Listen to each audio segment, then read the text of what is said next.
pressed it. It's takes just a spinning. minute.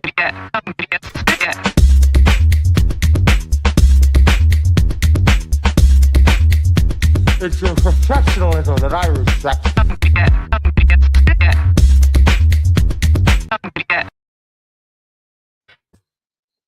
Good morning. Good morning, fam. How's everybody on this bright and shiny I'm Thursday? doing fabulous. Stephanie, how are you doing?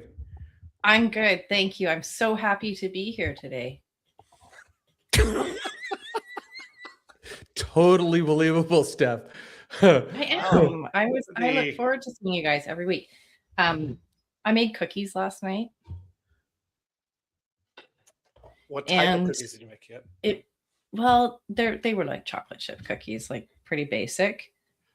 But I had to take one of them to the doctor because he was feeling really crummy. What do you call what's faster than an escalator? I don't know, Anthony. What's faster than an escalator? Thank you, Chris, for asking. It's an Esca sooner.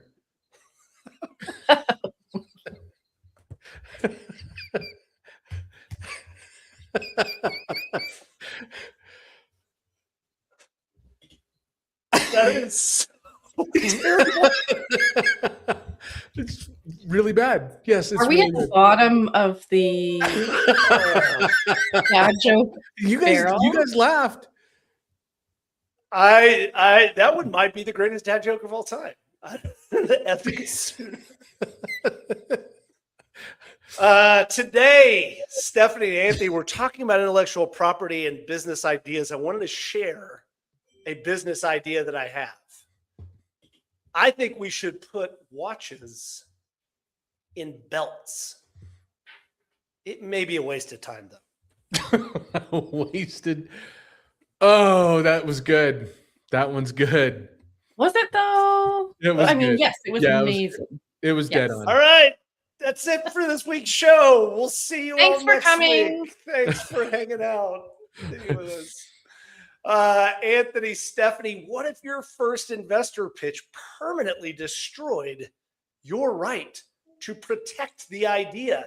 Kurt Jones invented Dippin' Dots and sold them for a year at fairs before filing his patent. That gap triggered on-sale bar. His patent was later ruled unenforceable when he tried to stop competitors for Dippin' Dots, which is one of the greatest inventions of all time. I think we can all agree.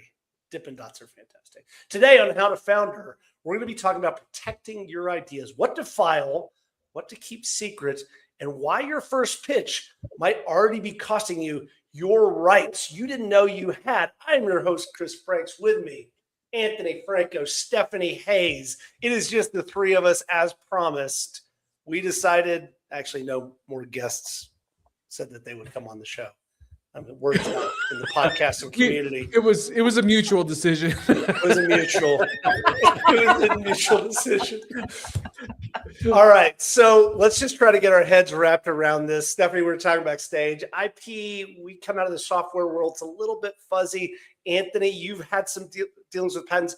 I am deep in the patent landscape, intellectual property landscape right now. Let's just define this thing. When we're talking about intellectual property, what is it? Why do we need to understand it as founders? What is intellectual? It's intellectual property.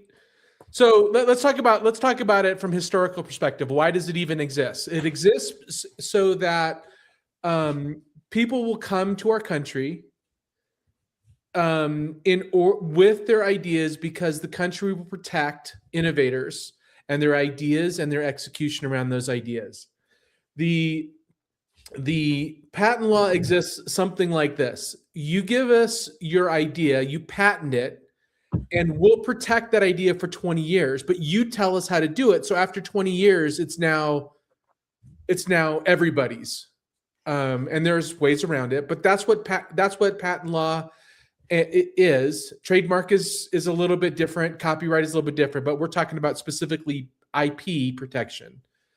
So that's the definition.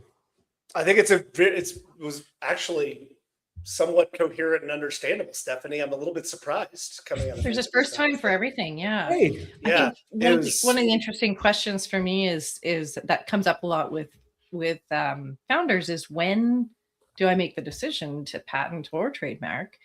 Because it is a big process and it takes a lot of effort. And like, what do I decide to patent and what do I decide to trademark? And I think that's always the question, right?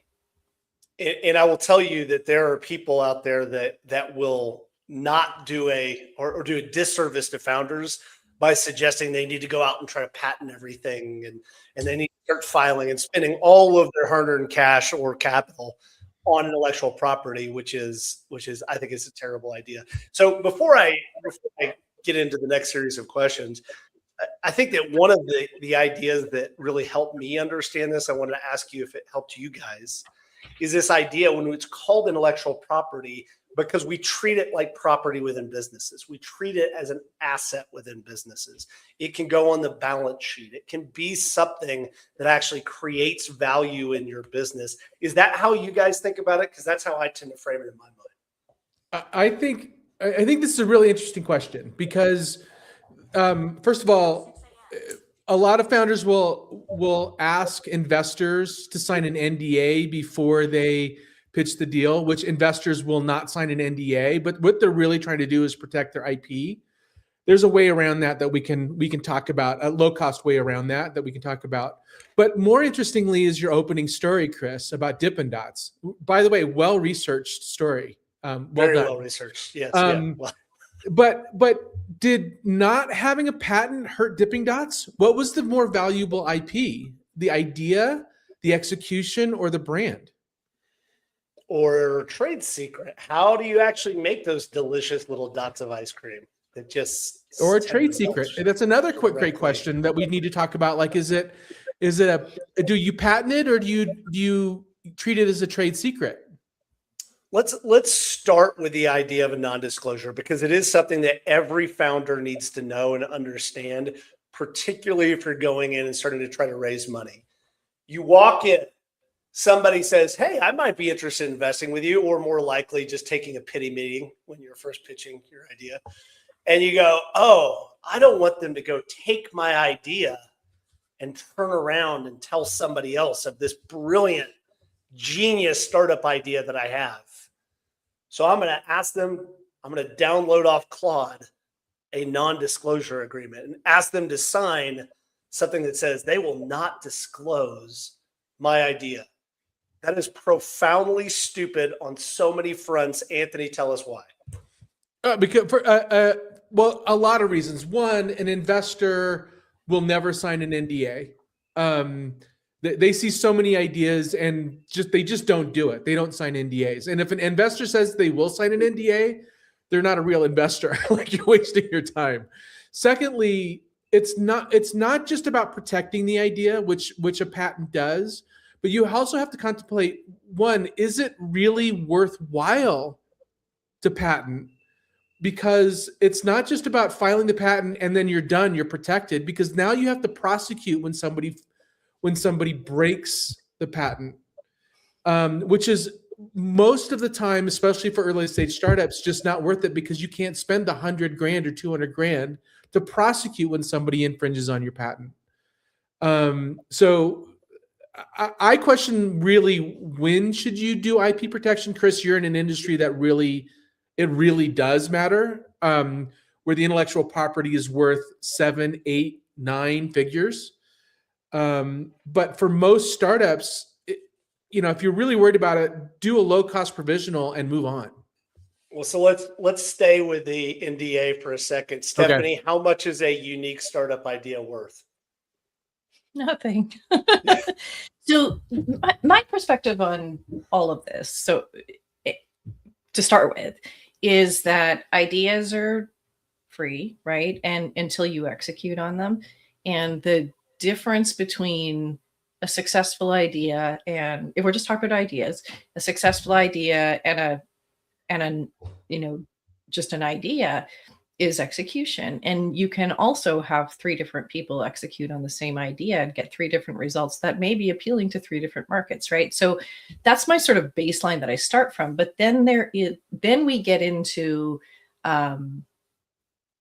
there are industries, there are types of products, there are certain things where a patent and a trademark or the protection is actually really important, right? I'm innovating on to your point, Anthony, I'm innovating on a a drug or a new medical device or something like that, where knowing that would be like a huge advantage to a competitor. So that's the big question I have, is like, when does it become worth it to file a patent? And I think this varies by industry. So the people who come up to me and they're like, oh, I have this idea for this new type of mastermind that I'm going to build. I'm going to go and patent it. And I'm like, just don't. Like, it would be so much effort. And I don't even know how enforceable it would be, like, to define something sort of ethereal like that, where it's going to cost you more time and money to trademark something or patent it than the threat that actually exists. I think there's a lot of that, but yeah, ideas are only as good as how well you execute on them. So I think we've debunked the idea that you need NDAs off the bat. I think that there are some people that will still try to float NDAs in my industry. NDAs are actually common in med tech. It doesn't feel right or even smart to me to worry about doing NDAs, but particularly when we're working with manufacturing partners and people that do see a lot of things, I think you can do an NDA in that case, because it does offer.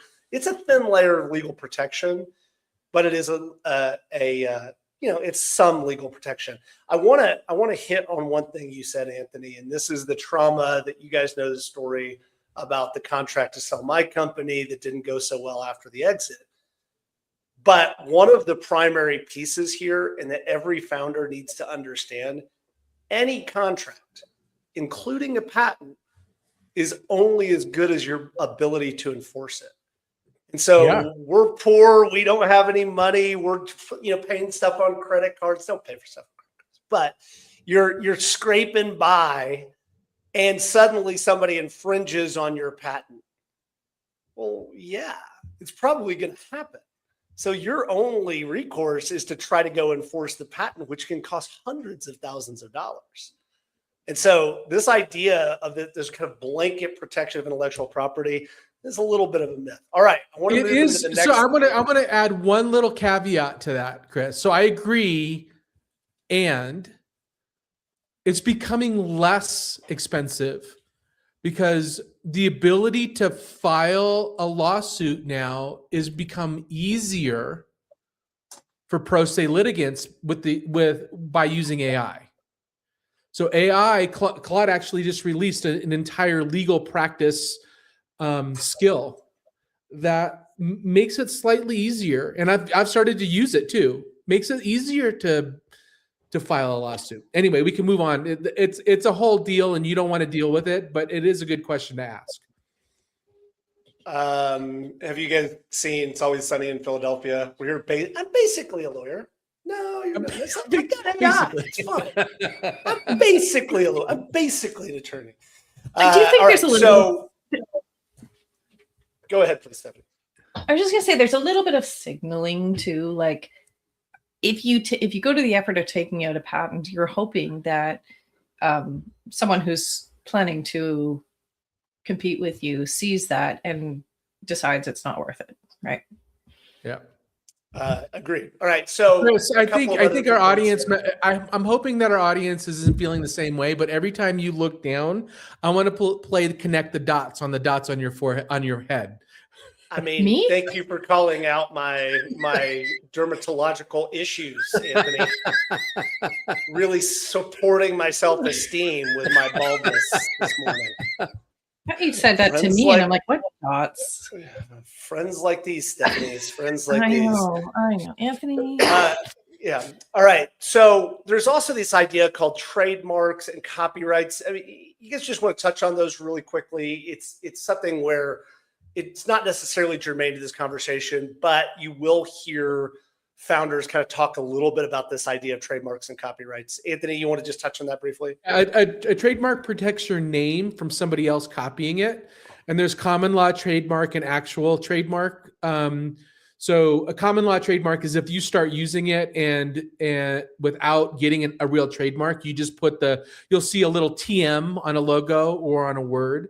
That's common law trademark where somebody's just saying, I'm claiming this term. Is it enforceable? Maybe. But it does protect you from others trying to trademark it later. And then there's the registered where you go through the USPTO and register your trademark. And there's some rules that you have to follow in order for the USPTO to agree to it. And the filing fee for each trademark is something around like $400 now, plus attorney's fees unless you do it pro se. Copyright is, think of it as, music or a book or an article that you write. And copyright has some restrictions around it too, but it protects you from somebody stealing your content and calling it their own. And as far as I understand, there's like no legal process for copyright. We just put copyright. You can register copyrighted material with the USPTO as well. I would say the majority of people don't, I don't think. Most people don't, but you can. Yeah. You can. I think Scaled Agile copyrighted with the USPTO their agile development methodology. See, now we talked about SAFE last week, and now you're really excited about SAFE. Right, it's SAFE again. All right, so last little bit of this world before we go in and actually talk about patents. So who needs to file a patent? What should be filed, etc. But there's this other idea called a trade secret. In business school, the famous example is Coca-Cola. Yep. Coca-Cola's recipe is not patented. It is not trademarked. There's no other intellectual property around it. It's just considered a secret within the company. Now, it's kind of fun because it's a trade secret. It's something that they keep under lock and key and all that sort of stuff. However, there is an element of protection there. If you claim something as a trade secret, if somebody steals it, they can't use it because they're like, it's a secret. So you guys ever dealt with trade secrets? I think it's not necessarily that complicated, but it is just one. It is kind of complicated because you have to do things like, so yes, I dealt with trade secrets at MC Squares where we didn't patent everything. We had a trade, we trade secreted our manufacturing process, and it required us to have, whenever we brought somebody in to the factory, they had to sign an NDA. So there, in that circumstance, an NDA does make sense if you're trying to operate under the trade secret laws. Again, I'm not an attorney, so I don't have all the answers and what to do's and not to do's. But it isn't just something as simply calling it a trade secret, because if you don't treat it like a secret, then you can't call it a trade secret. You're kind of an attorney. You're not an attorney, but you have Claude. Yeah, I mean, basically. No, don't. This is not legal advice. Don't sue us because we're not attorneys. Or everybody the ability to sue us if they want to with the pro se. Exactly. Way to go, Anthony. Thank you. Go. We're gonna get that other How to Founder podcast with the bad, grammar. The bad actors. Yeah. Send us a cease and desist of like that. Okay, so let's talk about a patent. Fundamentally, a patent is about protecting an invention. And so this is really murky, Stephanie. The world that you and I grew up in software, inventions within software are kind of hard to find and to get, et cetera. And so for a while there was this entire drive towards trying to get patents, and then there became the patent troll movement. You want to talk through any portion of that? Because it was an interesting time in the world of technology. Yeah, like in the sort of .com boom was a bust. There was a lot of conversation about patents and how you protect intellectual IP that is software, because software is built on a bunch of code that can ostensibly be called reusable, right? So where is the line between something new, like an invention, and something that is just a bunch of parts that already existed, right? That's sort of how I thought about it when I listened to them talk about what you could and what you couldn't protect. So I'm curious what your experience has been in the software world in terms of IP protection, because like there's one of my best friends, her husband is an IP lawyer for like Salesforce, and he makes a good money advising on technology IP protection. So there's obviously like a realm that exists, but it gets a little bit murky, right? Yeah, Anthony, any experience in this world? Yeah, so I mean, we should talk about the different kinds of patents, right? So there's and I don't know, I don't remember all of them, but there's a design patent, which is actually typically the easiest one to do. It's like this thing is designed this way, it's in this shape, and it's this thick, and so you can have a design patent. You can't design patent a square, but you can design patent certain shapes and then you have a utility patent, which I believe is typically how something works. You can have a process patent, was how do you produce it? And I do think there's a special patent for biologics, right, Chris? Like drugs, and I think there's a special call out for molecules, I think. So there are different types of patents. And then when it comes to software, I remember it was a long time running where people talked about the one-click to buy patent that Amazon had, which seems like a really lame patent to try to protect. And then there's also software, the code itself. Code can be copyrighted. Patented is a lot harder, especially given the fact that the patent law says you can't patent a mathematical algorithm. And then you have an additional layer to think about, whereas you can't patent something that AI helped you write. So IP protection gets really wonky really fast. So if AI helped you create it, you can't patent it, you can't copyright it, you probably can't trademark it either. I want to touch on that, but you brought it up, so let's just continue. This is an entirely new world that we're trying to deal with now with AI.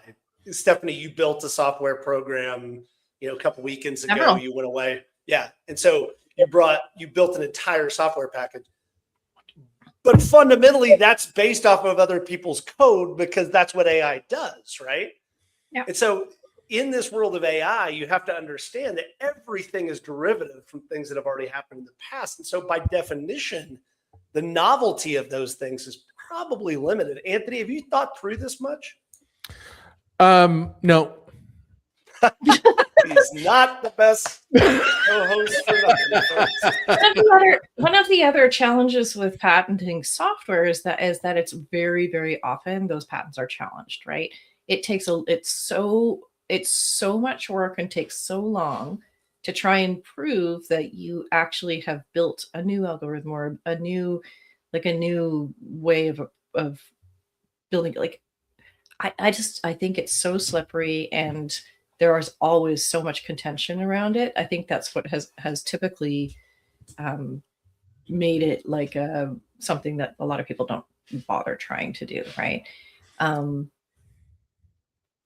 then say copyright. decade, Yeah, like you can I copyright your code. Yeah. Right. One thing I realized that, Chris, that we just kind of glossed over, we probably should talk about as well, is the dipping dot story. Like, why couldn't he patent it after he already, like, Chris, why was it not feasible for him to patent dipping dots after he had already been in market with it? Why is that even a thing?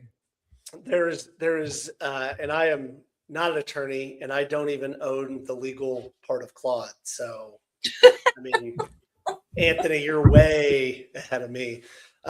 So there's such thing called the public domain. And I'll give you an example that we've dealt with at my company lately, which is we deal with research institutions quite often. And we'll work with research institutions on novel intellectual property. the moment the professor that created that discovery, that invention, that came up with an invention, publishes that into an academic journal, it is now part of the public domain.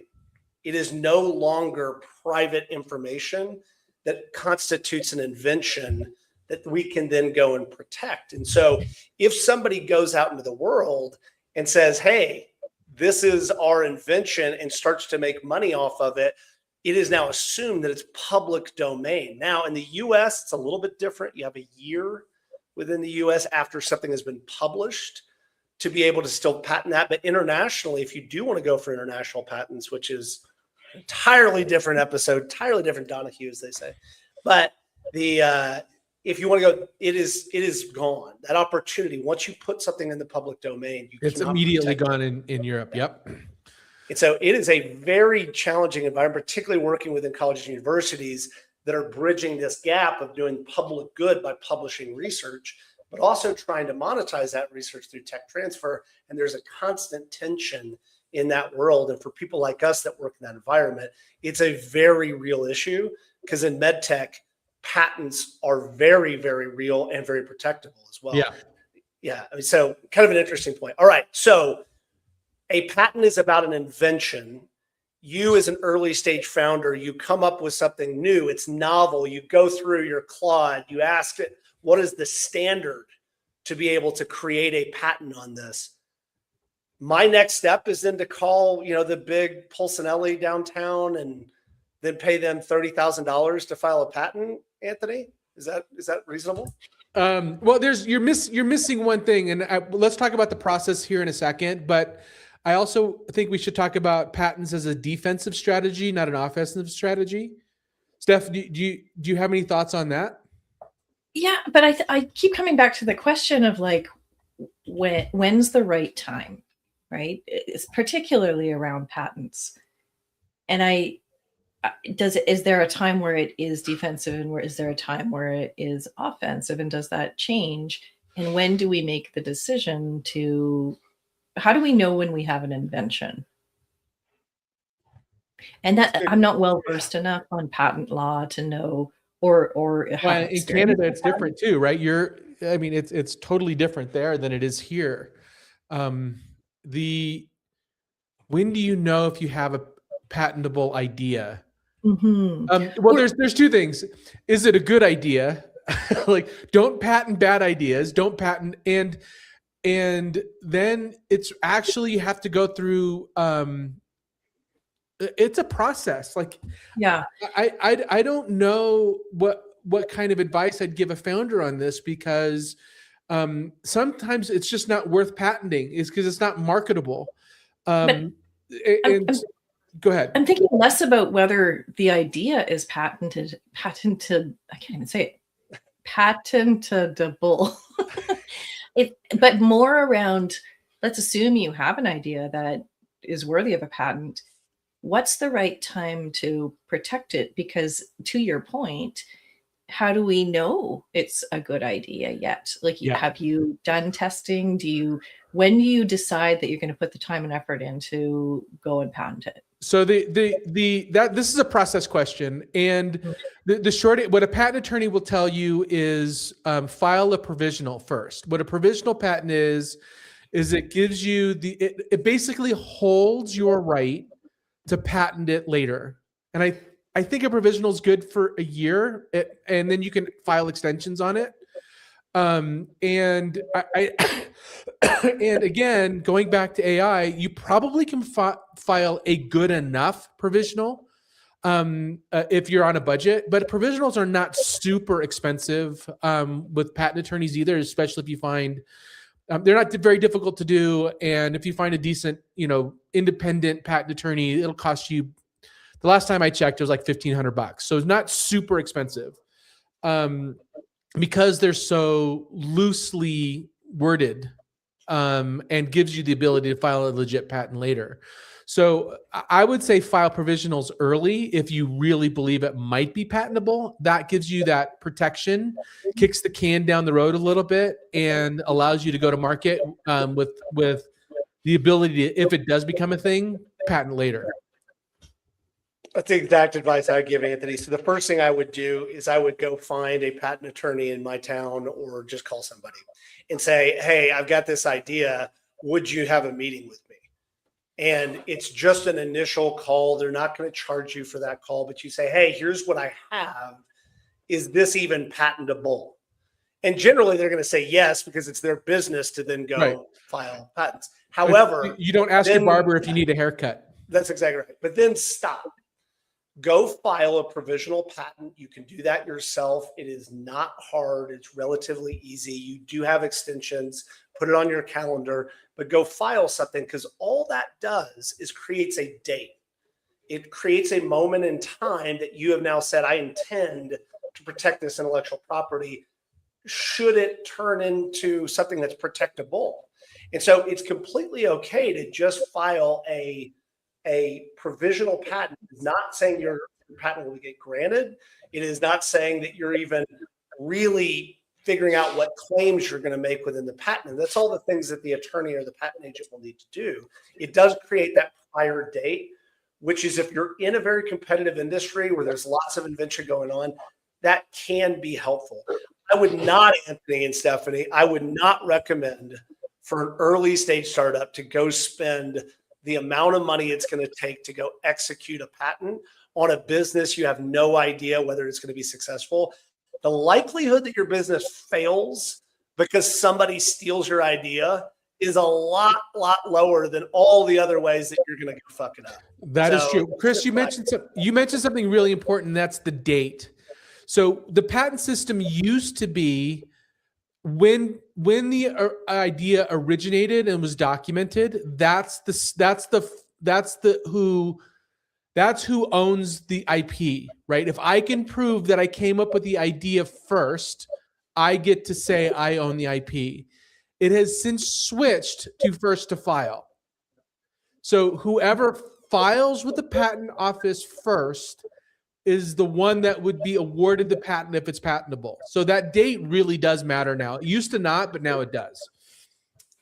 We've kind of circled this. Go ahead, Stephanie. Sorry. I was just going to say that like there's one other thing that comes up for me as a question, which is when you're filing early, and I'm not an expert on patent filings at all, but I wonder, how much you have to define sort of the boundaries and scope of what you're patenting, and then you continue to build out, and all of a sudden it becomes something that's not something else, or grows into something else that's not necessarily covered by patent. I don't know how far that goes. And so I think that's one of the risks of filing too early as well. No, it's not actually, because there's this thing called a continuation part that lets you extend the patent. Yeah. Okay. So you can that's good information, right?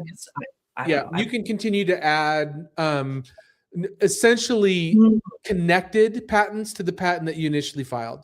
So there are tricks. There's not tricks. There's documented and well-established processes for doing things just like that. Okay, that's good information for everybody to know. Yeah. So let's kind of wrap this part of the conversation, and we'll get to the speed round. But we've talked about this stuff, and we said, hey, you don't really have to worry about it. And then we got very detailed and how complicated it can be and all those sorts of things. What advice would you give somebody that's created a widget, something physical, a new type of mechanical pencil, that they've invented it, and they said, hey, I've got this thing. I don't have a ton of money, and we're just starting to build, we're starting to explore. How should they think about this entire world of intellectual property and protecting their invention? Go hug your current boss, thank him for the job, and drop the idea.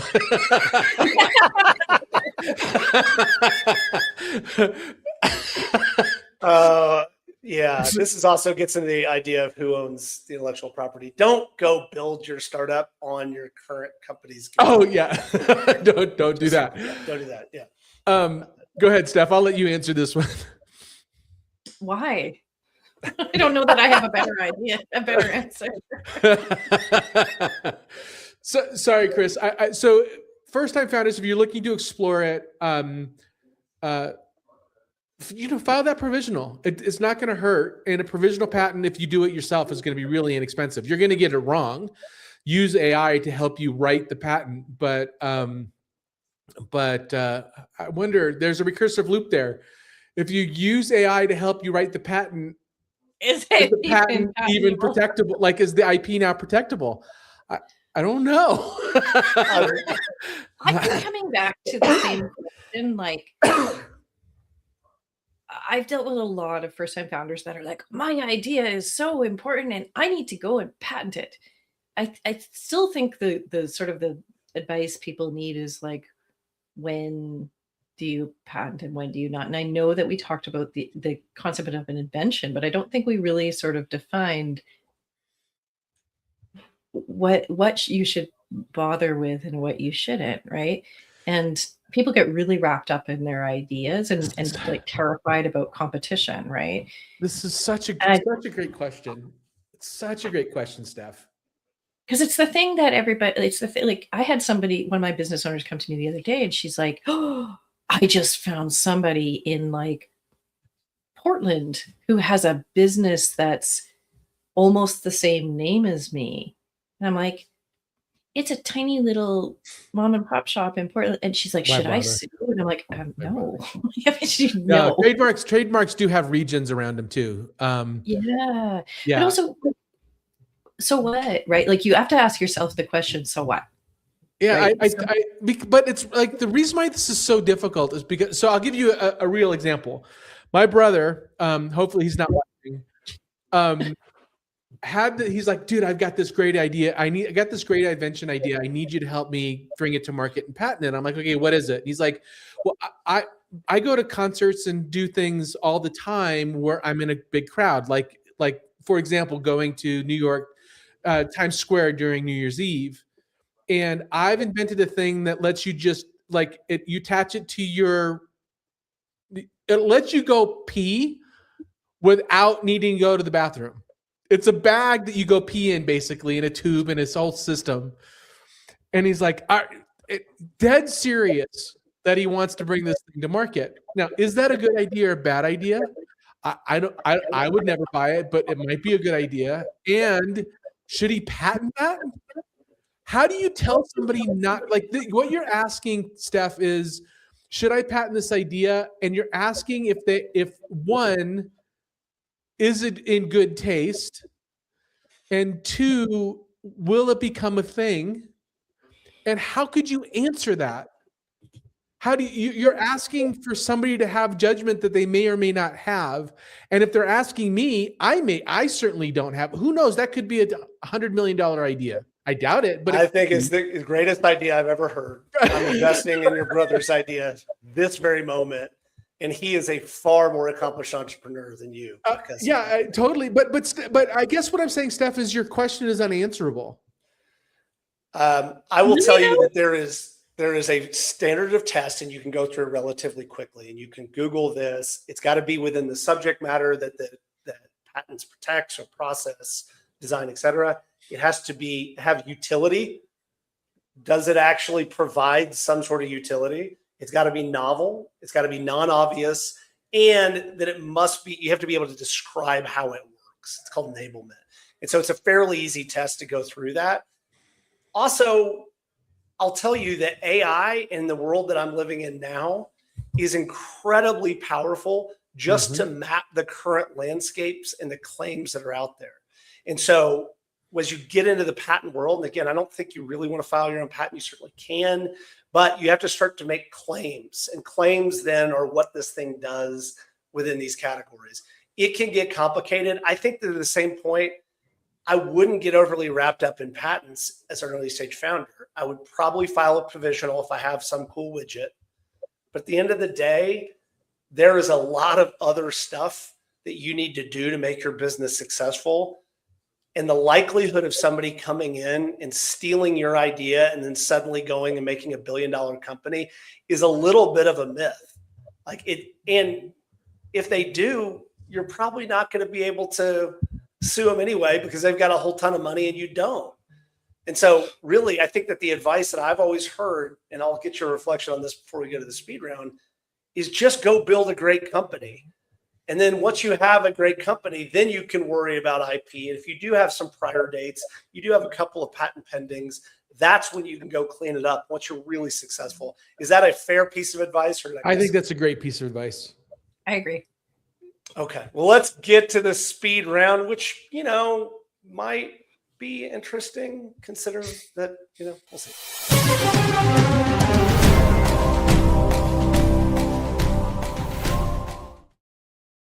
I mean, we've just mentioned this. Do you file a provisional patent before your first investor meeting, Anthony? Yes. Stephanie? Yes. Patents or trade secrets harder for a funded company to crack? Which one? Trade secret. Yeah, I would agree. You don't need a patent if your execution is fast enough. True or false? 100% agree with that. I think you need a patent for defense, not offense, in that scenario. Yeah, there's some signaling in there too, right? 1 year of selling before you file your patent? Is your patent already dead? I don't know, but Yeah. I would definitely, I don't know the legalities of it, but I would definitely say yes, get a year of selling. Is that the question? I don't know the question. I think the likelihood is yes, but consult an attorney. Yeah, at that point, I'd say no, but it's probably. Ask Claude, ask us. We'll get the answer. Exactly. Ask Anthony. He's an attorney. He just has promised that he's an attorney and is now handle all of your legal questions. Congratulations on passing the bar, Anthony. I do have a waiver. Deep dive resources. Deep dive resources. The Invisible Edge, taking your strategy to the next level, leveling up using intellectual property by Mark Blaxill and Ralph Eckhart, and Patent It Yourself by David Pressman. There are guides out there to go write your own patent. Hey, it was fun. We learned a little bit today. Anthony, you want to get us out of here? Thank you all so much. Thank you, Chris and Steph. This was a great conversation. Thank you for listening. Please be sure to visit us at howtofounder.com, where you can connect with us on LinkedIn and subscribe to our YouTube, Apple Podcasts, and Spotify channels. You're listening to one of those now. Hit the subscribe button and hit the like button. Leave us a review, especially if you care about Chris's feelings. You are the pioneer of economic prosperity. We are just grateful to be there along the way with you guys. Thanks, guys. Bye.